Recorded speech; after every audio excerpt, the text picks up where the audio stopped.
बिस्मिल्लाहिर्रहमानिर्रहीम। अस्सलाम वालेकुम। आज 10 जुलाई है और दिन है बुध का। बहुत अहम पेशरफ्त है और वो ये है कि सुप्रीम कोर्ट ऑफ पाकिस्तान में चीफ जस्टिस पाकिस्तान जस्टिस काजी फाइज ईसा ने फुल कोर्ट मीटिंग बुलाई है और मामला है मखसूस नशिस्तों केस का फैसला। आपने देखा कि काजी फाइज ईसा साहब इसको मुसलसल लटकाते रहे, मुसलसल इसको काजी फाइज ईसा साहब डिले करते रहे, इसकी तारीखें आगे डालते रहे। पहले कहते थे 2 दिन में हमने इसको कंक्लूड करना है, फिर जब उन्होंने देखा कि चीज़ें हाथ से निकल रही हैं तो फिर वो उसको डिले करते रहे और इल्ज़ामात लगते रहे और ये दावे होते रहे कि इस दौरान जजेस को मैनेज करने की कोशिशें हो रही हैं और इल्ज़ामात लगते रहे कि जजेस को तोड़ने की कोशिश हो रही है। इल्ज़ामात लगते रहे कि जजेस को कहा जा रहा है, कुछ जजेस को, कि आपका हलफ कुछ भी कहता है, आइन कुछ भी कहता है, हम इसके ज़िम्मेदार नहीं हैं, बल्कि आपने काजी फाइज ईसा के साथ जाना है जो काजी फाइज ईसा कह रहे हैं। इस दौरान फिर आपने देखा कि 1 हफ्ते के लिए काजी साहब ने केस जो है वो मुलतवी कर दिया।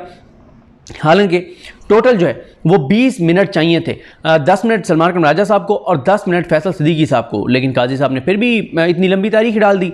अब मामला ये हुआ कि ओपन कोर्ट में कल जब ये केस कंक्लूड हुआ तो काजी साहब फैसला महफूज कर रहे थे, तो उस वक्त मुनीब अख्तर साहब ने उनको कहा कि आज ही हम शॉर्ट ऑर्डर सुना देते हैं। और इस पर जैसे मतीउल्लाह जान साहब ने काशिफ अब्बासी साहब के प्रोग्राम में कहा कि मुनीब अख्तर साहब के कॉन्फिडेंस से ये नज़र आ रहा था कि वो अक्सरियत में हैं, उनका जो आइन के साथ जो मौक़िफ़ है वो अक्सरियत में है और आइन के मुताबिक वो यही कहते हैं कि मुतनासिब नुमाइंदगी होनी चाहिए। अवाम ने जिसको वोट दिया है, अवाम के हकूक़ इंपॉर्टेंट हैं। जो अतर मिनल्ला साहब कह रहे थे कि अवाम ने जिसको वोट दिया है वो मैंडेट रिफ्लेक्ट होना चाहिए पार्लियामेंट के अंदर, कौमी असम्बली के अंदर। वो नहीं होगा तो फिर ज़ाहिर है सेनेट के इंतखाबात में मुतासर होंगे, सदर के इंतखाबात में मुतासर होंगे, वज़ीर-ए-आज़म के इंतखाबात में मुतासर होंगे, ये सारी चीज़ें मुतासर होंगी। तो इसलिए अवामी मैंडेट इंपॉर्टेंट है, अवाम के राइट्स इंपॉर्टेंट है, पॉलिटिकल पार्टीज से भी बढ़ के अवाम का मैंडेट, कि अवाम किसी पॉलिटिकल पार्टी को वोट देती है तो वही मैंडेट रिफ्लेक्ट होना चाहिए। दूसरी जो अतर मिनल्ला साहब बार बार कह रहे थे कि हम आंखें बंद कैसे कर सकते हैं, ग्राउंड रियलिटीज़ हमें पता है कि क्या हुआ इलेक्शन में, कैसे पकड़ दकड़ हुई है, कैसे लोगों को उठाया गया है, कैसे प्रेस कॉन्फ्रेंसें करवाई गई हैं, कैसे बल्ला छीना गया है, कैसे कागजात नामजदगी मुस्तरद हुए हैं, क्या कुछ हुआ है वो सब हमारे सामने है। इलेक्शन वाले दिन जो धांधली हुई है वो हमारे सामने है। तो इसलिए अतर मिनल्ला साहब ये वाज़ेह तौर पर कहते रहे कि हमें ग्राउंड रियलिटीज़ को भी देखना है।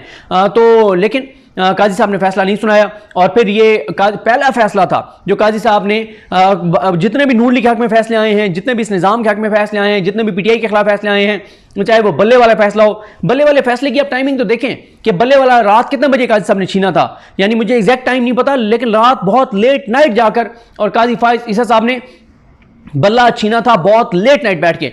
और बल्ला छीनने वाला केस काजी फाइज ईसा साहब के अदालती करियर का पहला केस है जो उन्होंने छुट्टी के दिन बैठ के सुना। हफ्ते और इतवार को सुप्रीम कोर्ट की छुट्टी होती है, पहला केस है। मुल्क में कुछ हो जाए, तबाही हो जाए, बर्बादी हो जाए, इंसानी हकूक़ की पामाली हो जाए, जो मर्जी हो जाए, काजी साहब हफ्ते इतवार को अदालत नहीं खोलते। लेकिन बल्ला छीनना इतना इंपॉर्टेंट था कि हफ्ते वाले दिन वो बैठे, रात लेट नाइट तक बैठे और बल्ला छीना।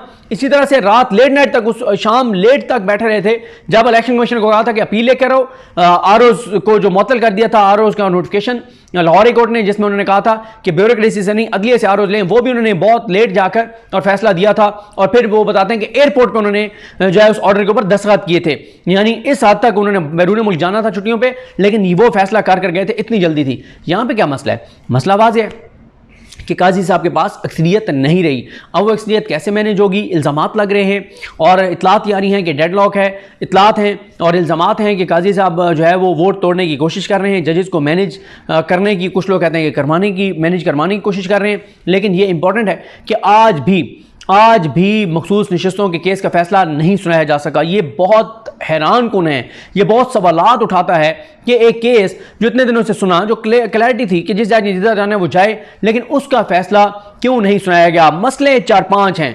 पहला, जो फैसल सिद्दीकी साहब ने साहबजादा हामिद रजा के कागजात नामजदगी दिखा दिए थे, जिसमें लिखा हुआ था कि वो सुन्नी इत्तेहाद कौंसिल की तरफ से इलेक्शन लड़ रहे हैं और ब्रैकेट में लिखा हुआ था अलायंस विद पीटीआई। उसमें मुनीब अख्तर साहब ने पॉइंट पकड़ा था कि इलेक्शन कमीशन के अपना कानून ये कहता है कि अगर कोई उम्मीदवार एक जमात से तल्लुक रखता है तो उसी जमात का निशान उसको दिया जाएगा, और वो सुन्नी इत्तेहाद कौंसिल से थे तो उनको सुन्नी इत्तेहाद कौंसिल का निशान मिलना चाहिए था। क्योंकि इलेक्शन कमीशन ने यह कहा कि साहबजादा हामिद रजा ने क्योंकि खुद एप्लीकेशन दी थी कि मुझे बल्ला दे दें और बल्ला नहीं देना तो शटल कॉक दे दें, तो अदालत ने कहा कि ये आपके अपना कानून कहता है कि आपने इनको वही देना था निशान जो इनकी जमात का है। पहली बात।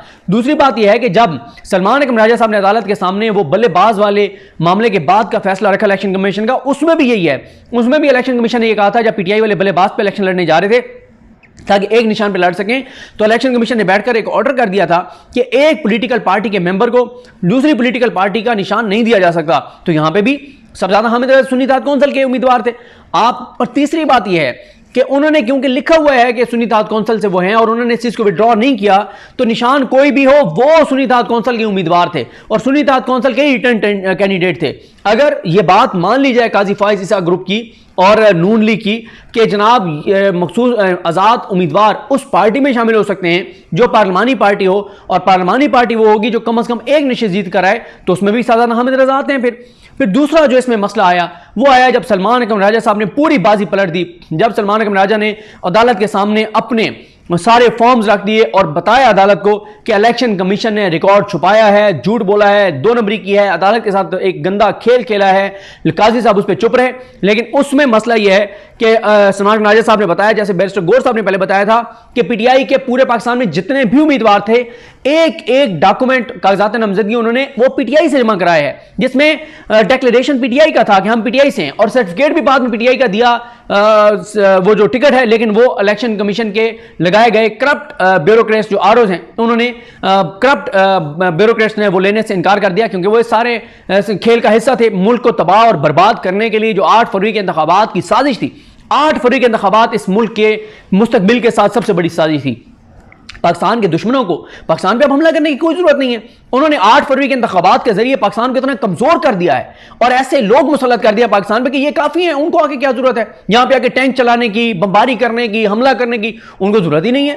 8 फरवरी के जो इंतखाबात हैं, इन 8 फरवरी के इंतखाबात में उन्होंने जो है वो कर दिया है। उन्होंने 8 फरवरी के इंतखाबात में उन्होंने ऐसे लोगों को वो ले रहे हैं जिन लोगों ने आके और इस मुल्क का सत्यानाश कर दिया है और आगे भी नजर नहीं आ रहा। कल एक सर्वे आया हुआ था कि 94% पाकिस्तानी पाकिस्तान छोड़कर जाना चाहते हैं। मैंने तो उस पर ट्वीट किया था कि ये गलत सर्वे है, 99% मुल्क छोड़कर जाना चाहते हैं। और मसला ये क्या है कि होप खत्म हो गई है, उम्मीद खत्म हो गई है, लोगों को अंधेरा नजर आता है, लोगों को मायूसी नजर आती है, जो कि तकलीफ दे। मायूस नहीं होना चाहिए, ये इंशाल्लाह चीजें बेहतर होंगी। टाइम लग सकता है, 4 माह लग सकते हैं, 6 माह लग सकते हैं, 8 माह लग सकते हैं, साल लग सकता है, 1.5 साल लग सकता है, लेकिन इस मुल्क को आगे जाना है, ये मुल्क आगे जाएगा। पाकिस्तान की कौम ने 8 फरवरी को जो फैसला सुनाया है, उस फैसले पे जो शब खून मारा गया है, ये ज्यादा तक बरकरार नहीं रहेगा।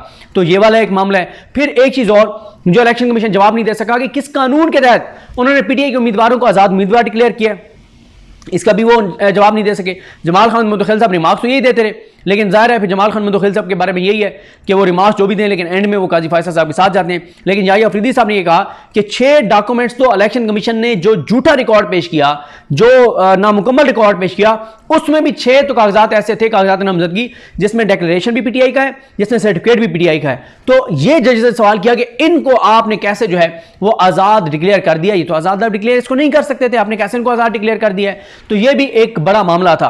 अब ये इतलात आ रही है कि काजी साहब के साथ अक्सरियत नहीं है, क्योंकि आपको पता ही है कि मंसूर अली शाह साहब, मुनीब अख्तर साहब, आयशा मलिक साहिबा, अतर मिल्ला साहब, शाहिद वहीद साहब, ये तो क्लैरिटी के साथ जो मौक़िफ़ इनका था वो बताते रहे।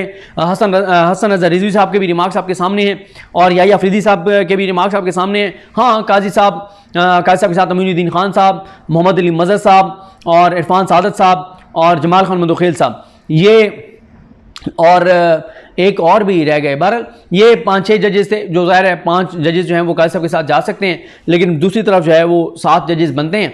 और हाँ, नईम अफ़गान साहब उधर छठे, वो फिर भी वो 6 हैं, ये 7 हैं। अब ये भी कहा जा रहा है, जो साद मलिक साहब ने कहा कि प्लान बी पे काम हो रहा होगा, और वो ये है कि काजी साहब कोशिश करें कि नशिस्तें ना इनको मिलें ना उनको मिलें और दोनों को ना मिलें। और इसकी वजह ये बताई जा रही है कि इससे फिर फ़ायदा ये होगा कि हुकूमत एक नया खिलवाड़ करेगी कि जनाब हम जितना ये 24 नशिस्तें निकाल के ईवान की जो तादाद बनती है उसका 2/3 जो है वो आईनी तरमीम के लिए चाहिए होगा। हालांकि आइन में ऐसा नहीं है, आइन बड़ा वाज़ेह है, लेकिन काजी साहब को एक्सटेंशन अगर उन्होंने देनी है तो फिर काजी साहब ने ही उस केस को लगाना है, अपने सामने लगा के और कह देंगे कि इनकी जो आइन की तशरीह है वो बिल्कुल ठीक है, कि क्योंकि 24 सीटों का सुप्रीम कोर्ट ने फैसला दे दिया है कि वो किसी को नहीं मिल सकती, उन 24 को माइनस करें और बाकी जो नशिस्तें बनती हैं ईवान की, जो यानी 339 से आप 24 निकालें 313, यानी 313 की 2/3 जो है वो आइनी तरमीम के लिए चाहिए। फिर ये प्लान होगा, क्योंकि मसला इसमें सारा काजी फाइज ईसा साहब की एक्सटेंशन का है। ये निज़ाम काजी फाइज ईसा साहब पर खड़ा है। जिस दिन काजी फाइज साहब ना रहे ये निज़ाम नहीं रहेगा, और ये निज़ाम चाहता है कि काजी साहब रहें। तो बहरहाल ये हैरान कुन है, जिस तरह मैंने आपको अर्ज़ किया कि आज ये ना फैसला, और अब शायद ये कल आए, अभी आ जाएगी कॉज लिस्ट, पता चल जाएगा।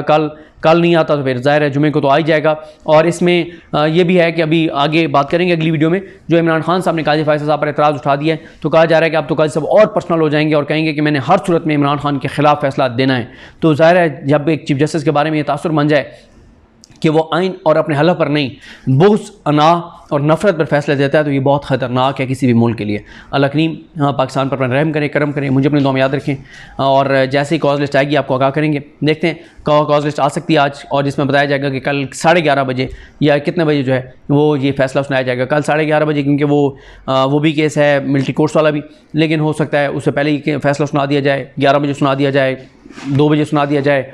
और अगर आज नहीं आती कॉज लिस्ट, कल भी सुबह कॉज लिस्ट आ सकती है कल के लिए, और वरना फिर कल के लिए आएगी, परसों के लिए। बहरहाल जो भी अपडेट होगी आपको आगाह करेंगे।